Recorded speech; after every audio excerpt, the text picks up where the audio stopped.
This episode of Bitter Bitch is brought to you by Bart Oatmeal Cookies by Baron Davis. Oh, look at that. Oof. Oh my God, it's so good. I'm not just saying that, you guys. These are actually really, really good. If you're in need for a stocking stuffer, Bart Oatmeal by Baron Davis. Get a bowl. What's up, my bitter bitches? Welcome back to Bitter Bitch Podcast. I'm your host, one of them at least, Jules. And today, we're sitting down with me and my good friend here, Bart Oatmeal, for just a little solo ep, you guys. By the time this airs, Christmas will be coming if you celebrate. We're just here in the studio to talk life updates. And also we're gonna answer some listener questions. This is gonna be our final episode for this year, for 2024. We'll come back in the new year, but I'd also really love to hear from you guys. Do you like guest interviews? This is our first solo episode, so I'm not gonna say do you like solo episodes because this could turn to shit. Do you like Ruby and Jules? Do you wanna see more of that banter? I really wanna get in touch with the people. Also, I leave for Hawaii next week, a solo trip. If you have a kid, you know that is like a godsend. So I'll be doing some updates from the island, but really all that to say that self-care is important and I'm putting myself first. Okay, let's get to the question, shall we? Here we go. Do you film all of your New Day commercials in a day or two, or is it over time? Good question. For those of you who don't know, I'm also an actor and I'm a spokesperson for a company called New Day USA, and I shoot pretty much once a year with them. And to answer, yes, we shoot them all in one day. We shoot anywhere from 24 to 28 commercial spots. And we have about this last time I shot with them, we did 16 to 20 wardrobe changes. She wears a wig. She's blonde. We call her Kelly Jo. And it's super fun. I have a teleprompter, so it makes my day really easy. Everybody on set is wonderful. And yeah, so every time there's a new load of New Day commercials, those are all shot in one day. Thanks for the question. Here's another one. If you could relive one moment in your life, what would it be? Oh, this is gonna sound so weird, but the day my son was born, childbirth. I know. Why? Why would anybody want to redo that? I don't know. But it was, to this day, probably the best moment of my life. That sounds corny, but it was. I did it all natural. I don't know how, but your girl got through it. I pushed for 4 hours, and it's all a blur. For those of you with children and a womb, you know, it's all a blur at that point, but I would do it again. I might take the drugs this time, but I would do it again. Question number 3. How do you handle toxic friendships or relationships? I don't. Bye. If you're toxic, you're out. I just don't do it. Now, that's 2024, Jules. Back in the day, 15 years ago, bad relationships be damned. It was another lifetime, right? We did it. We cried a lot. But my coping mechanism was and kind of always will be writing. I journal. I poured all of my sad feelings into music at the time, poems. I do a lot of poetry. Yeah. So I would get it on paper, get all those feelings out, and channel all of that frustration into something creative. Hope that helps. Okay. What's your guilty pleasure TV show or movie? Oh, I feel like I have so many. I watch Friends every night. Every night. Before bed. They are my friends. We go to bed together. I've seen the whole series probably in total from start to finish 8 to 10 times. I know. The other one that I really love is Entourage. We were just talking about that. I could rewatch that over and over because I love it. So yeah, I'll leave you with those two. And I love a Schitt's Creek meme, so I could definitely watch that again. Okay, moving on. What's the weirdest DM you've ever received? I get asked interesting things because of the spokesperson job. Somebody reached out and asked if I would ever consider selling the shoes that I wear in the commercials, like the heels. I'm assuming this guy's got a foot fetish, which no judgment. You do you. But I never replied. I just kind of ignore those. But to be fair, yeah, I'd consider it. What you willing to pay, Jimmy Dean? How did you come up with the name Bitter Bitch? My co-host Ruby, who unfortunately couldn't be here today, we had a podcast in 2019 called Mom So Hard. If you listen to episode 1, you understand the reason for the name change, so I won't dive back into that. We were trying to come up with a new name. We wanted something catchy. We wanted something that rolled off the tongue. We wanted something that was a little bit cheeky and fun and had a little bit of our personality. So in all transparency, we were at a coffee shop. We were going on a hike, and we were like, let's get a coffee. And she ordered her coffee black, and I said, ooh, just black? So bold of you. And she's like, yeah, because I'm a bitter bitch. And I was like, we both just looked at each other and we were like, that's it. So it's that simple. But we love the name, and it has a lot of history between us. How do you handle unsolicited advice or criticism?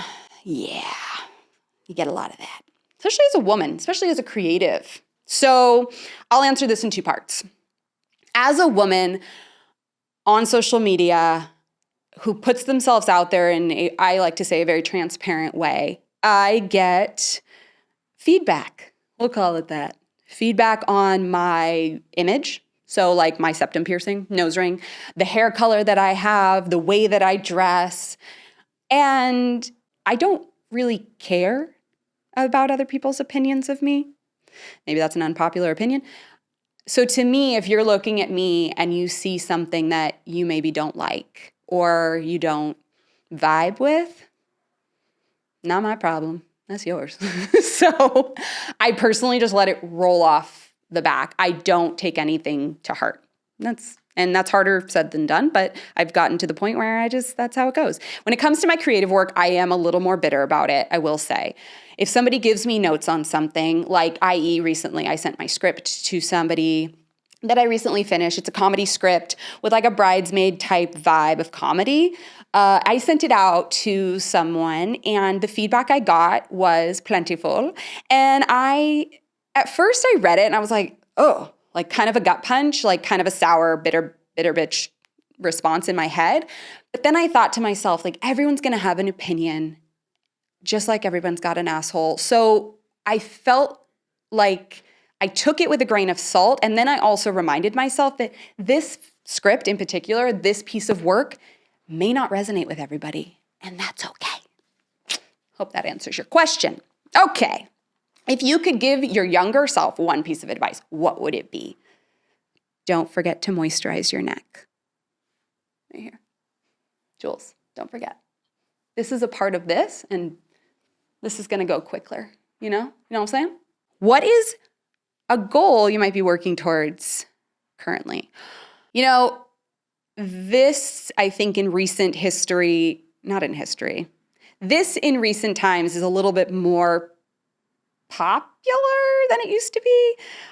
Women being the breadwinner or women being the head of household. I would love more than anything, and am working towards being the breadwinner in my household. I want to retire my husband. That sounds like I want to put him down, but that's not really what I mean. I want my husband to be able to retire and focus on his photography because he's an amazing photographer. So I'm working towards that. I have a lot of projects in the works that could potentially put us in a situation that could happen. That's what I'm working towards. Okay. What's your most embarrassing moment you're willing to share? I don't feel like I embarrass easily. I think it's hard to embarrass me. But I do put my foot in my mouth often. And then I go down the rabbit hole of overthinking what that other person probably thought I meant. Like one of those situations where I get in my head a little bit. And then I remember and I remind myself, we don't really care about other people's opinions, so just let it go. But 9 times out of 10, if I put my foot in my mouth with a friend or a family member, I spiral a little, I'm like, oh God, this is probably what they thought I meant, and oh my God, and I'm a loser. But usually I deal with that by just reaching out and clarifying, hey, this is not what I meant. But then that also kind of makes it worse. Anyway, moving on. Okay, let's rapid fire a few of these. What's the hardest part about podcasting? Oh, it's not very hard. I love it. It's easy. Maybe when I have to do this alone, How do you deal with imposter syndrome? I don't. I deal with it every single day. What's the best compliment you've ever received? That I'm strong. What's one thing people don't know about you? I come from a very big family. I'm the youngest. Growing up, I was the youngest of 5. And then as of Thanksgiving 2021, I found out I had a brother that we didn't know about all these years. So now I'm technically the youngest of 6. Dad's an Italian musician. What can I say? How do you reset after a bad day? I meditate and take a bath. How do you stay authentic on social media? I try not to give an F what people think of me, and I show up and say to you or say to my friends on Instagram exactly what I would say to my friend in the next room. And let's end it with, what's the best advice you've ever received?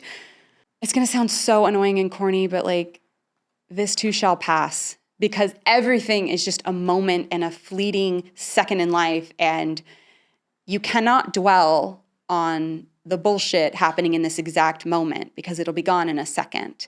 And you can't hyper-focus on the shit that's happening in the future because it hasn't happened yet. So hope that helps someone out there. That concludes the question portion of this episode. I just want to say to those of you who are maybe having a rough time in this holiday season, I'm with you. It's not easy. Might bring up some traumas, might bring up some things. It's a hard time. But I want to encourage all of you to give yourself a little bit of love, put in some self-care. I know that term is so saturated, but it is important. So whatever that means to you, take the walk, put your feet in the sand or in the grass, breathe a little bit, and just know that tomorrow's a new day and it will be different, and this too shall pass. Bye, bitches. Love you. What's up? I don't like that. We're not doing that. I hate this. I hate doing it by myself. We're here. We're doing it. Okay. This is awkward. That's the rapid fire. Nope, we're gonna do it again. I don't want one. What? Oh. Okay.